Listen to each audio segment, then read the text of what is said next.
Alright, guys, it's me again. Today, I'm gonna be reacting to another video, kind of a different one, a little bit of a different one. I'm not gonna lie, not that much. The creator name though is Moon, so yeah, shout out Moon. I should probably put like the Oh wait, I used to do that. I used to put like the original video in the description. Okay, I'm gonna do that again. Put the original video in the description. But the name of the video is How Joe Rogan Destroyed Mainstream Media. That nigga is everywhere. I'm not gonna lie. So without further ado, let's get right into it. Let's waste no time. He's never claimed to be, nor has he ever tried to be. Joe Rogan's not a journalist. He's never claimed to be, nor has he ever tried to be. He seems to just be a man who likes talking to people and hearing their thoughts and topics that he doesn't know too much about. Right. He's curious, often skeptical, and values truth. Which is why he doesn't really take too kindly when people, especially news networks and journalists, start spreading lies. Yeah. It's something CNN has been doing to him over the last few years. And nothing's more satisfying than watching Joe Rogan expose these people for what they truly are. Like with Joe's feud with the quote-unquote most trusted name in news, Don Lemon. It all began during the pandemic, when Rogan revealed that he didn't see the point of getting a vaccine if you were young or healthy. You're like 21 years old, and you say to me, should I get vaccinated? I go, no. Yeah. Are you healthy? If you're... So, I'm not gonna lie to you guys, not because of him, okay? I didn't even watch Joe Rogan at this time. I don't even think I haven't even started watching Joe Rogan yet. Maybe one day, but besides the point, I haven't got vaccinated. I know. It's terrible. I know. But it's true. I ain't gonna lie. I was not getting those needles. I'm not gonna lie.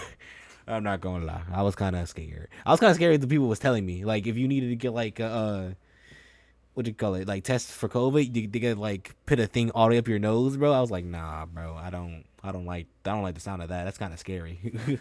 So what do? Stay inside all day. I mean, bro, think about it. I won't get sick. I mean, if I'm not around anybody, just stay inside all day, bro. No, do not touch no grass, and then you should be fine. I'm sorry, I did that the COVID year, bro. Oh, fuck the sunlight. I said fuck the sunlight. I'm not getting sick, so I gotta put it. So like, to get tested, I gotta do that. I just didn't want to be like, nah, bro, nah. So I didn't get sick that whole entire time. I never had COVID, so yeah, it worked. If you're a healthy person and you're exercising all the time and you're young and you're eating well, and like, I don't think you need to worry about this. When he contracted the virus himself, he took to social media to let his followers know how he was treating it with a cocktail of different medications. So CNN saw an opportunity to stir trouble. In their report following Rogan's announcement, the network claimed that the drug he was using was meant for livestock before showing Rogan's initial video. Interestingly, the expert they brought in to discuss the drug doesn't once mention its use in livestock and only comments that it wasn't meant to treat viral infections, only parasites. But CNN didn't seem to care about this and went ahead with their claim that Rogan was taking a horse dewormer. His statement on social media, Rogan said he has taken several therapies. They hate him, my nigga, Turns bro. out I got Hell COVID. no. So we immediately threw the kitchen sink at it. All kinds of meds, monoclonal antibodies, ivermectin, Z-Pak, prednisone, everything. One of those drugs he mentioned, ivermectin, is something more often used to deworm horses. CDC says there's no evidence it works on COVID. Its increased usage has only led to a substantial increase in overdoses after a push by some on the far right listen to this guy. Vaccine misinformation. I can afford people medicine, mother. Understandably, Joe Rogan was baffled by CNN's attempts to make him seem like a nutcase, and in the podcast episode that followed, questioned whether he should be suing the network. Well. If it isn't old horseworm Rogan. Bro, do I have to sue CNN? I don't know, do you? They're making shit up. They keep saying I'm taking horse dewormer. I literally got it from a doctor. But he seems to be a rational man and decided that rather than start a battle with his news network, he would instead invite his chief medical officer, Dr. Sanjay Gupta, to the Joe Rogan Experience. Dr. Gupta admitted that his colleagues had lied and claimed that he didn't know why they had done it. Does it bother you that the news network you work for out and out lied, just outright lied about me taking? He got the nigga, bro. He said, all right, bet, get one of your boys on. He got one of the boys on, and he said them himself that they're lying. He said it themselves. They're lying. Damn, that Joe Rogan, that nigga. Horse dewormer. They shouldn't have said that. Why did they do that? I don't know. You didn't ask? You didn't think that was yours? You're the medical guy over there. I didn't ask. I should have asked before coming on your podcast. But they did it with such glee. And the issue seemed to be resolved, and it was dawning that CNN was losing the battle against Joe Rogan, making enemies with one of the most influential men online, and so they weren't going to back down this easily. So when Dr. Gupta appeared on Don Lemon's show shortly after Rogan's episode dropped, it was abundantly clear that the reporter really wasn't interested in anything that had really been said throughout the exchange between him and Rogan, and only wanted to ensure that Gupta renounced the idea that CNN had lied. But he did say something about ivermectin that I think wasn't actually correct about CNN and lying, okay? Ivermectin is a drug that is commonly used as a horse dewormer. So it is not a lie to say that the drug is used as a horse dewormer. Rather than discuss the points that Joe Rogan had brought up, Lemon defended the network by doubling down on the fact that because ivermectin was used as a horse dewormer, no one had technically lied, therefore no one could be proven wrong. Gupta confirmed Lemon's point, but when he tried to bring up the fact that Rogan was addressing claims that CNN had made about him specifically, you know, the crux of the issue and the primary reason he had been invited to talk on the podcast, Lemon started talking over him. I think that's important, and it is not approved for COVID. Correct? That's right. Now, I think what Joe's point that is... It has been approved for humans. And why is he talking over him? COVID, Is he? right? Yeah. It's almost comical watching the network try to assert that they're a highly credible source of information with years of articles to prove it, all while refusing to even acknowledge that they'd made a mistake, much less tell a very blatant lie. And Rogan was having none of it. During his next episode, he hammered CNN and dismissed their every attempt to maintaining credibility. He started by pointing out the idiocy and demonizing him, and the medications that he was taking. Rogan went on to poke holes in Lemon's logic. They're making shit up. They keep saying I'm taking horse dewormer. I literally got it from a doctor. It's an American company. They won the Nobel Prize in 2015 for use in human beings. Showing that the issue wasn't that they lied about the medication, but in the way they showed him trying to take this medication. They try to make it seem as if like I'm doing some wacky shit that's completely ineffective. And CNN was saying that I'm a distributor of misinformation. First of all, it's like you called your dealer. You had it prescribed, right? So when they say it's not approved, it's not like you are using your own judgment. You're using the judgment of a medical professional, which is what they've been yelling for a year and a half. Listen to the experts. Rogan was showing that they weren't making these claims to protect vulnerable viewers, but there was something more at play. It's about obedience, because they're the ones who are promulgating how everyone has to act. And then you have this guy from Austin over here, this comedian, telling people there was another way and the science isn't as settled, and all of a sudden their sense of authority is diminished, because when you have choices, their authority. Don Lemon didn't seem to realize that he was taking on someone with 10 times the influence CNN thought it had. And CNN's fixations with Rogan and their insistence on making him the bad guy is almost more reflective of the network's ideals than anything else. It felt like a desperate attempt to draw the audience's attention away from the numerous scandals they were dealing with at the time. CNN had drawn the lines in the sand, and Rogan was happy to meet that challenge. They're lying at your network about people taking human drugs versus drugs from veterinary. Calling it a horse dewormer is not a flattering thing. I get that. It's a lie. It's a lie on a news network, and it's a lie that's a willing. That's a lie that they're conscious of. This is not a mistake. He frequently called out the network's lies, but the main issue is with a few select reporters, one of which being Brian Stelter. Now that CNN had apparently declared an all-out war against Rogan and his ideals, Brian Stelter decided it was his turn to take a shot at the comic. So we just talked about CNN's ratings. Under 450,000 viewers, and then the average Joe Rogan episode gets 11 million downloads, at least according to the latest. Oh, come on. You can't do apples and bananas like that. And with CNN getting tens of millions of viewers a month, I think that's a healthy place to be. And that's, I think, a fairer comp to Joe Rogan, where, you know, Rogan obviously has a big fan base. But if you were to look at how many people are listening to him this hour, it wouldn't be nearly as big. And so that would be, you know. And in turn earned himself a bit of a reputation as a complainer. He covered a clip from Rogan's podcast in which the host is discussing how dangerous quote-unquote woke culture and cancel culture can be. He was concerned with people being silenced. So Brian Stelter took to TV, spending his whole report essentially whining about Americans trusting the Joe Rogan experience more than his network and mocking his stances. The hugely popular podcast host causing days of chatter by saying that straight white men are the targets of woke culture. It will eventually get to straight white men are not allowed to talk. He also called Rogan's ideas on counterculture pervasive.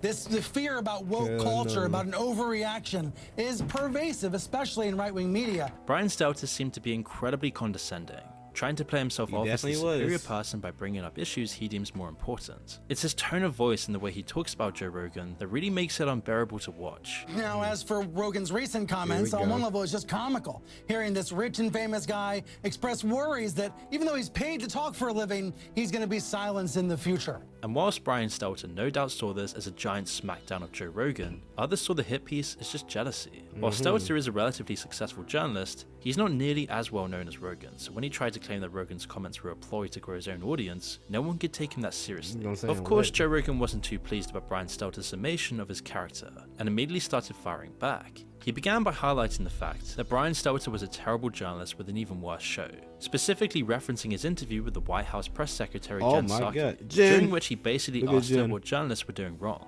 For other PR professionals who watch what you do, for journalists who watch what you do, what's your advice for them about trying to stay close to the truth in this world of lies? It seemed just so uninteresting in networking, more than any real journalism. But Brian Stelter didn't seem to recognize this. He even seemed shocked when CNN cancelled his show Reliable Sources. Rogan had pointed out that he couldn't be mad that the market had reflected truths he didn't want to listen to.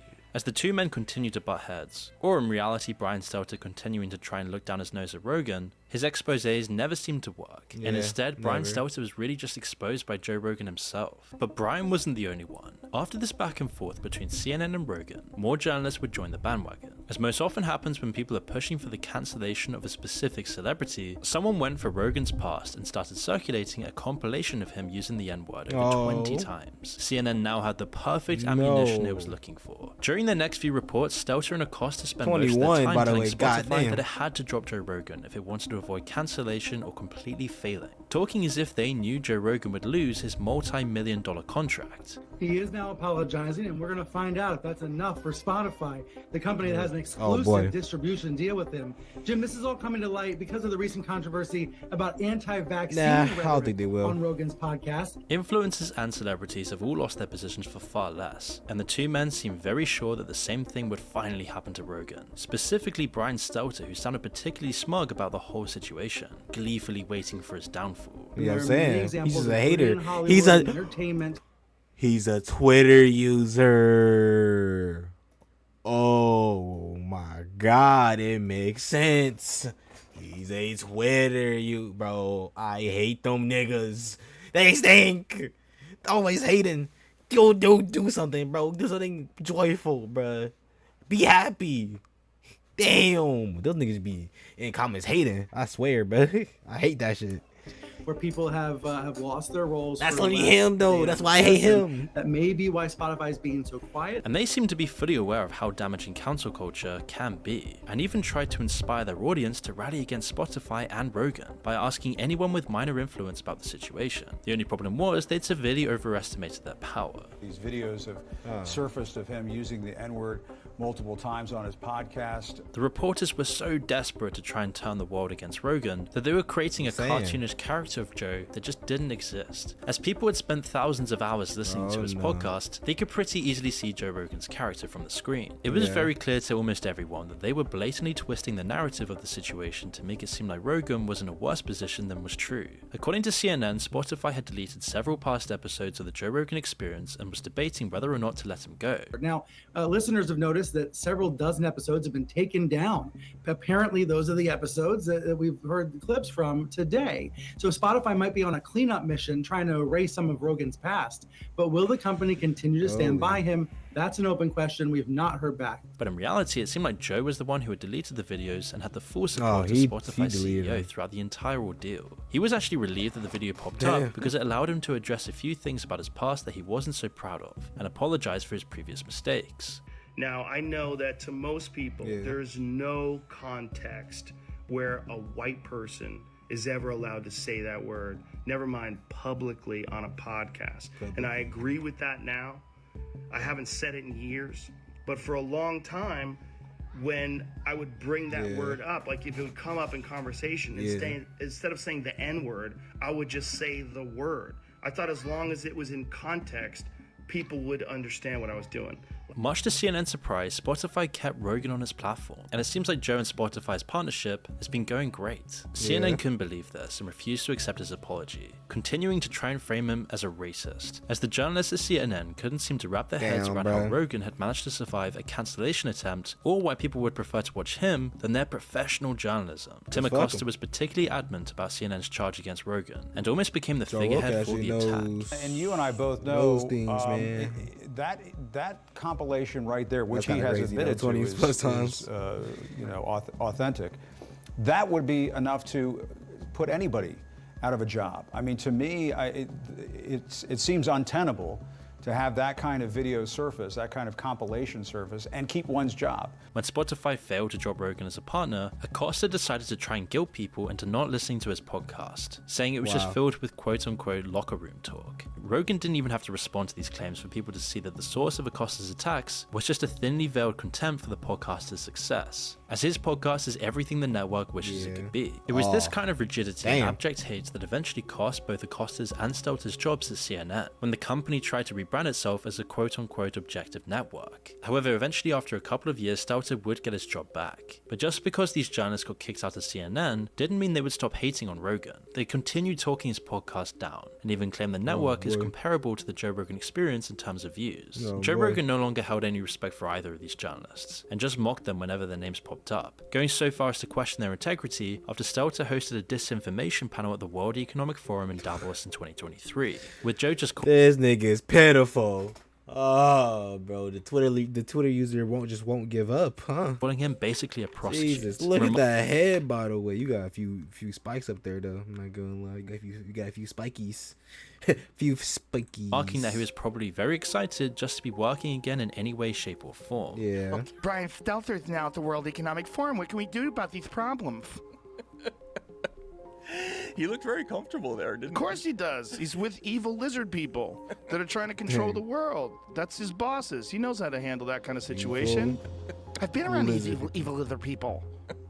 Well, he's probably very excited just to be working again in any way, shape, or form. That's true. See. You know, I mean, he's not a guy that really is supposed to be in front of a camera, right? He's supposed to be a journalist, but he's not even good at that. So what he's doing now is holding water for the evil leaders of the world who want to institute hate speech policies nationwide and, you know, centralized digital currency, and they want everybody to eat bugs, and because he's basically a prostitute.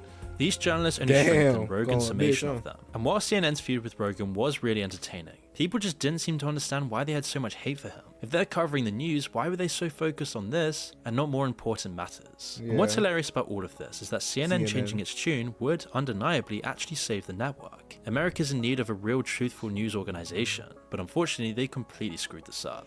People value objective perspectives on big issues that allow the public to form their own opinions, and they're just not getting that from CNN, no matter how much the network tries to claim otherwise. Not even their own audience can take their claims seriously anymore, as was proved when Stephen Colbert's audience laughed when he called the network objective. No, you guys are objective over there, that you just report the news as it is. Oh, I know, CNN makes a... I know is that supposed to be a laugh line? I wasn't supposed to be, but... I guess it is. They've made a massive joke out of themselves through clear biases and various scandals. But still, rather than take accountability, they try. You know, I just realized, bro, they're back in that crowd, bro. They even know, bro. They clowning the niggas, bro. They laughing at them. They ain't laughing with you. They laughing at you, bro. I'm not gonna lie. Try to turn the attention to someone else, but unfortunately, they pick Rogan. And Joe Rogan doesn't pull any punches. And remarkably, CNN's not the only news network that decided to pick a losing battle. As I mentioned earlier, MSNBC tried to start their own war with Rogan, and soon discovered that they bit off a bit more than they could chew. In August, a TikTok from MSNBC began circulating the internet. The video was captioned, "Joe Rogan predicts Harris will win the presidency," and featured Rogan seemingly endorsing the vice president, praising her as a strong woman and deeming her everything a person could want for a president. She's gonna win. No, she's not. She can win. I feel like we are in this very bizarre time where people are giving in to the bullshit in a way that I never suspected people would before. And this is one, they just want no Trump, no matter what, and they're willing to gaslight themselves. It's like that. And by the way, I think Hillary could win. If Hillary jumped back in... I've been saying that for months. If Hillary jumped back in... Maybe. I feel like Hillary could win. People were confused, as not even a month before the TikTok was posted, Rogan had pointed out that the vice president was incredibly unpopular before she even started running for president. I just can't imagine the United States wants President Kamala Harris. I don't think anybody wants that. That's crazy. Nobody wants that. I mean, maybe some people would prefer that over President Trump, but nobody wants that. His sudden change didn't make any sense. And it turns out, MSNBC actually faked the video. Someone had taken clips from Rogan's interview with Michael Malice in July and edited it up so it seemed like he was actually endorsing Harris. It was pretty... That's fucking weird. What? Ironic, given that during the episode, the two men had discussed the fact that many news outlets were gaslighting their audiences by portraying the vice president as America's hero and making it near impossible to find any bad press about her, when just a few months prior, they had actually called her the worst vice president in history. Well, this is like master gaslighting and propaganda is what it is. So everybody forever was like, Kamala Harris is the worst vice president. She's the least popular vice president of all time. And then in a moment in time, all of a sudden she's our solution. She's our hero. Everybody's with her.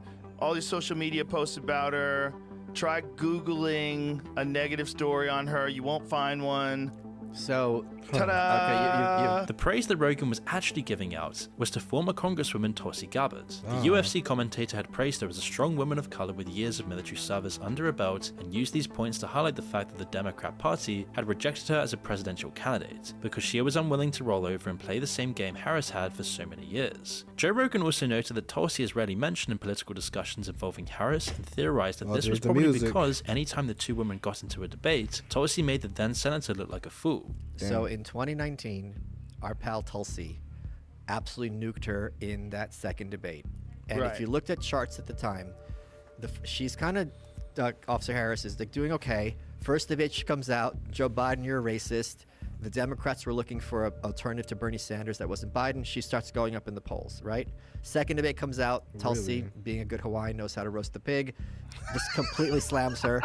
Not only that, she has no counterpunch. She goes on Anderson Cooper and she's like, well, I'm a top tier candidate, so of course people are going to take shots at me. That's her answer. She immediately starts going down in the polls. It's that day. You can see it on the chart I have on my Twitter. All the articles at the time that did an autopsy on Kamala Harris's failed campaign didn't mention Tulsi once. Bro, the former congresswoman would actually... He's just kind of like, you know? I'm going to need a music break at this point. Hold on, bro. So you telling me they did her like that? Like, why did they do her like that, bro? Like, what? Like, bro, come on now. Like, it's not that deep. You know, like, bro. Hell nah. By the way, this is a good song. I'm not gonna lie. So let's go back. Ask Harris a question or accuse her of something terrible, like keeping prisoners in jail longer than their sentence for free labor. So the vice president crazy. seemed incapable of giving a straight answer. Instead, she would bring up something irrelevant and try to move past the accusations without ever addressing them. Now, Senator Harris says she's proud of her record as a prosecutor and that she'll be a prosecutor president, but I'm deeply concerned about this record. She put over 1,500 people Make her president instead then. What? in jail for marijuana violations and then laughed about it when she was asked if she ever smoked marijuana. She kept people in prison beyond their sentences to use them as cheap labor for the state of California. I did the work of significantly reforming the criminal justice system of a state of 40 million people, which became a national model for the work that needs to be done. And I am proud of that work. And I am proud of making a decision to not just give fancy speeches or be in a legislative body and give speeches on the floor, but actually doing the work of being in the position to use the power that I had to reform a system that is badly in need of reform. Many of these accusations would have gotten anyone else cancelled, but Kamala Harris seems to have gotten a get-out-of-jail-free card. And then when Gabbard had heard what MSNBC had done, she ran to X to share her thoughts on the matter. She demanded that the outlet apologize for the post before accusing it of violating the laws of the Federal Elections Commission, or to spread lies and failing to report the propaganda as a contribution to Harris's campaign. Not sure if you guys caught this, but MSNBC was exposed today for yet another set of lies. They deceptively edited together this video of different Joe Rogan comments to make it appear that he was singing the praises of Kamala Harris. This is not reflective at all of the truth of what Joe Rogan said. I think MSNBC has since taken this post down. But what's really serious here is that not only does Joe Rogan deserve an apology, there's actually something far bigger at stake here. This is yet another example of how MSNBC is working hand in glove with the Democrat elite and the Kamala Harris campaign to try to spread lies, simply things that are not true. Many were sure that Rogan would sue the outlets over the misinformation and started reporting that he wanted $30 million from MSNBC in damages. But the podcast host later revealed in an episode with Andrew Huberman that he never actually had any plans of suing. He was really just worried about casual viewers who would see the blatantly twisted clip and assume that it was his genuine opinion on the matter. This has gotten so popular that my stepdad contacted me to tell me he's happy that I'm suing MSNBC. I'm like, I'm not suing MSNBC. But this is what MSNBC did. They took a clip of me talking about Tulsi Gabbard, and they edited it up and made it look like I was saying great things about Kamala Harris. His whole incident further emphasized his opinion that media outlets only care about portraying news through a very specific narrative and not the truth. Like the recent Donald Trump assassination attempt, many news outlets that were biased made their feelings abundantly clear about the event. Rather than report the situation for what it was, many just claimed that loud popping noises had startled Trump off of the stage, and CNN even claimed that the Secret Service had actually rushed him off because he fell. After facing backlash, these outlets were no longer able to deny the fact that Trump had been shot. They eventually had to change their initial articles, but it was a blatant denial of the truth. However, those in support of Kamala couldn't allow the attempted assassination to continue circling the news, so they would do everything they could to bury it. Rogan was struck by how quickly such a significant event was swept under the rug and forgotten about, remarking how the attempt wasn't even the first result to show up on Google if you searched Donald Trump's name shortly after the incident. I would have thought that Trump getting shot would that's it, election's over. But it's like they memory hold that so quick. You would have thought Trump getting shot would have had 8 years of corporate journalists talking about hate speech causing violence to be like, let's take a step back. And that went for what, a week? They did take a step back for a little bit. For a week. And then they went right back at him. You want to talk about this memory holding? Yeah. With the insanity of the who's that? That was Elon who put up, like, if you Google President Donald, it says President Donald Reagan. No, I tried it. What happened? Maybe they fixed it. It said President Donald Trump. Okay. Well, he had a screenshot, so I'm sure he didn't Photoshop that. Yeah. I mean, it's based on a lot of things, right? Like what people are searching for. I would imagine that the assassination attempt on Trump I ain't gonna lie, this is pretty interesting. Got me shutting up and listening. Attempt on president. Bro, it makes me feel bad that I'm shutting up and listening, but I'm just cause I want to be more entertaining and not stealing content. Like those reactions where they just don't say shit and just it goes through. I'm trying to say things in between, but it's hard, bro. It really kind of is because it's so interesting. I want to just listen, please, bro. I'm not trying to see your comment, Mr. Moon. I swear, I'm not one of those reactors, bro. I'm not trying to be. I just think. Work with me, man. Work with me. Right. It'd be Trump because that's the most recent. Yes. But it's not. And most newsworthy. It doesn't even matter who you support in the election. election. Look at Trump eyes. Fuck, bro. Look at that nigga, bro. You look so... Bro, you look tired, bro. Just go lay down, bro. You rich already, bro. You rich and you already was the president. Just go back, bro. Bro, I would have chilled. I've been in my house like these. Hang on, I'll be in my house like these.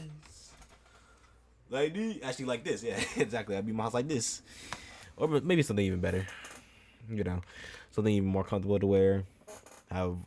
First of all, I have a better setup than this. I have my own room. If I had that nigga money, I'm not gonna lie. I have my own house. Yeah, I have my own house, bro. Come on, bro. My own mansion. Ooh, yeah, my own mansion. You say, yeah. That would be raw, bro. I'm not gonna lie. But any sort of his money, hell yeah, this could be a risk towards democracy. And Rogan seems to have never really cared about people having different opinions. In fact, he's made an entire career out of talking to anyone and everyone. So many people who don't share his own views. But what he does care about is whether these opinions are based on truth, as he's been burnt by misleading headlines before. So his main concern throughout this whole incident was for casual viewers who didn't know much about Rogan and his opinions past headlines. He specifically specifically brought up boomers who are set in their ways and often believe whatever's printed because they've grown up with the idea that the media never lies, and therefore haven't learned to differentiate between the truth and information that might have been manipulated, all to better suit the story of a journalist. They definitely do. Which is why Joe Rogan, like many of us, has very little respect for the media, who are more interested in earning clicks through misleading information than trying to figure out what's really right and wrong. At what point do you think the general public will come to understand that this is the way that a lot of Look things at that they man, see? bro. This nigga looks scary. I'm not gonna lie. Big ass man right here. Out there are constructed to some degree or another, and stop actually believing it. It depends on who the public is. That this is the issue right now with boomers, right? Boomers? Old liberals in particular. All they do is watch the news and read the newspaper, and whatever's printed, they believe. And it's very difficult to get them to consider, like, hey, maybe someone's lying. Maybe there's propaganda campaigns. Maybe there's like this widespread media narrative that they're pushing. They are. Corporations are like behind that. it, and advertising is behind it. Watching the news every night, every morning. I mean, it's very hard to get old boomers to believe that, because they're old. Okay, so they're set in their ways. Their mind has formed around, you know, I am a liberal. I am a Democrat. I've been a Democrat my whole life. This is how I feel about these issues. This is my community. This is my tribe. These are my people. And the news says this, and I'm with them. And oh, great, we're up in the polls now. And for them, it's like they're on a team. It might as well be the Dolphins versus the Raiders. It's the same kind of mentality in their head. And they don't want to be challenged. That little part of their brain that exists when you challenge yourself and do things you don't want to do, that just shriveled up to almost nothing. While it's still unclear whether he's suing MSNBC or not, he had no issue telling the outlets they had said a gross lie. Come on, bro. And I think someone that's willing to do something like that, that's a real offense. It's a real offense. It's not a small thing. It's a real lie. And it's a lie that changes other people's opinion. You take what's perceived to be an influential person and you distort their views in either a way to shame them, make them look bad, or to promote someone else. Like, that's a real lie. That's a dangerous lie. It's a real offense. And I think that there's no laws against that right now. It's except libel law. I mean, you could take someone to court, I guess. But yeah, take them to court. Take them to court. It's a real bad thing. Come on, it's man. a real gross lie. However, despite all the media coverage surrounding the incident and public criticism, MSNBC has yet to apologize for the TikTok. Oh, wow. All they've done so far is change the video to better reflect what was actually said during the interview, and say only in the caption of the video, mind you, that they actually made a correction. At no point was there any acknowledgement of their blatant misrepresentation of Rogan's opinions. Unfortunately, other news outlets haven't learned from this incident, and are still going out of their way to make it look like Rogan is showering Kamala Harris with praise. Shortly after MSNBC's post and correction, the Daily Mail had decided it was their turn and posted a similar TikTok. No way.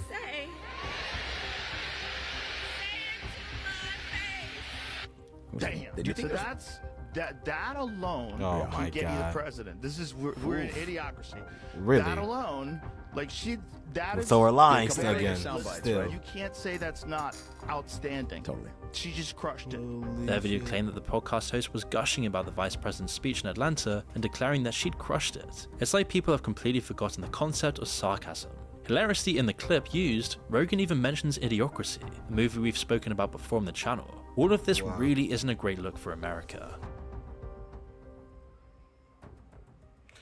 Oh, was that it? Oh my God, that's it. Oh God. Well, guys, that's it apparently. That's okay. Where we finish? I ain't gonna lie, 27 minutes went right by. Right by. But yeah, that was oh my God. Wait. No. Okay. Wait, it's been 10 minutes. Oh hell yeah. Sorry, I was looking at what time the video was. The video was like 27 minutes, and this lasted until 37, which is really good. I'll fuck with that. I don't know how it did, but actually, wait, this is not okay. Well, I had to cut out some parts, so it probably won't be that. But yeah, hope you guys enjoyed.